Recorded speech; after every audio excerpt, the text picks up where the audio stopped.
It's bad enough burning bridges once you've decided that something isn't going to work, but there's something uniquely grotesque about witnessing a man sprint towards a finish line he's long since set on fire. Donald Trump's second presidency is a cacophony of noise, ambition, grievance, and most of all, futility.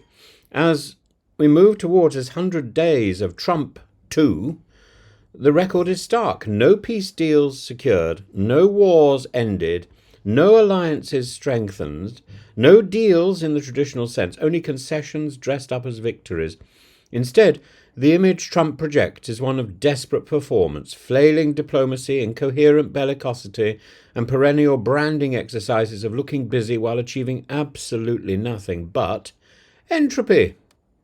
Trump's dramatic social media plea to Vladimir Putin, "Vladimir, stop!" after Russian missiles eviscerate Kyiv, was the cry of a man who has confused capital letters with capital achievement.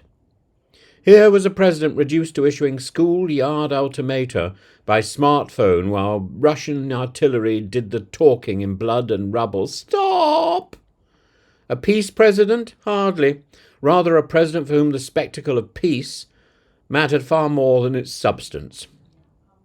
It's not merely that Trump has failed to achieve what he promised, it's that he has achieved nothing, and has done so at mega, or if you like, MAGA volume. He's perhaps the first American president whose signature policy victories exist almost entirely in slogans, hashtags, and half-forgotten press releases. And then there's Steve Witkoff, Trump's real estate clone. Did I say clone or clown? Turned Middle East envoy, a man whose diplomatic credentials consist largely of having admired Trump's marble floors and Putin's cunning. A man who, when faced with historic grandeur, the historic grandeur of the Elysee Palace, could only remark that it resembled Mar-a-Lago. A man whose idea of conflict resolution is less Kissingerian statesmanship and more concierge service for oligarchs. Witkoff's influence over Trump's collapsing Ukraine peace process is no accident. Like Trump, he doesn't fundamentally believe in institutions, sovereignty, or public service. He believes in deals, in access, and in, above all, in personal advantage.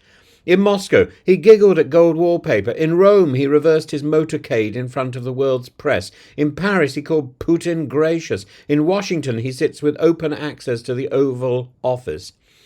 If Trump is the chaotic maestro of 21st century American decline, Witkoff is the banality of a high-kicking chorus line. Thus, as negotiations disintegrate, as Ukraine understandably refuses a deal tantamount to national suicide, we're treated to the ghastly sight of Trump blaming Zelensky one day, Putin the next, and his own advisers whenever convenient. This isn't diplomacy, it is deranged improvisation staged for the benefit of cameras, donors, and Trump's own magnified reflection. And this flailing rush to achieve something, anything, mirrors the desperate, hunkerish pace of the entire second term so far.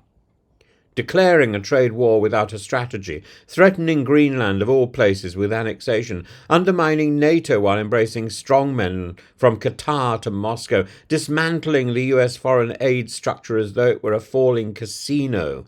Trump behaves not like a president, but like a latter-day Captain Ahab, hurling harpoons at every passing threat, convinced that domination, or failing that distraction, will somehow vindicate him.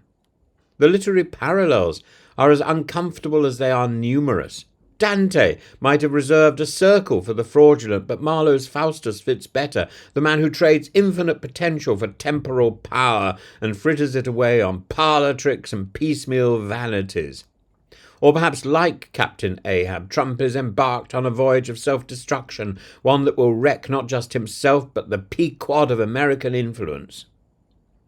Indeed, one must wonder whether the ultimate legacy of Trump 2 will be the final inglorious severing of the Atlantic Alliance, the deliberate ceding of Eastern Europe to Russian dominance, and the elevation of grifting amateurs like Witkoff from the pages into the pages of tragicomic history. For make no mistakes, these first 100 days mattered. Not for what Trump would accomplish but for what he's revealed. He has shown that the loudest president in American history is also the emptiest.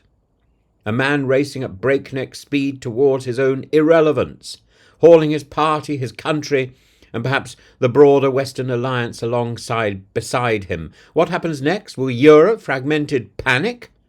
Will it rise to defend itself? Will Ukraine stand alone, fighting not just against Russia but the apathy of a disengaged West? Will Trump finally produce a tangible legacy beyond Twitter screeds and gold-plated grift? If the first 100 days are any indication, the answer has to be no.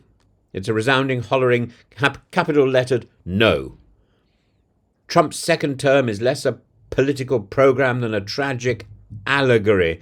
The man who promised to make America great again, reduced to shouting into the wind, desperate for applause from a world he no longer even tries to understand.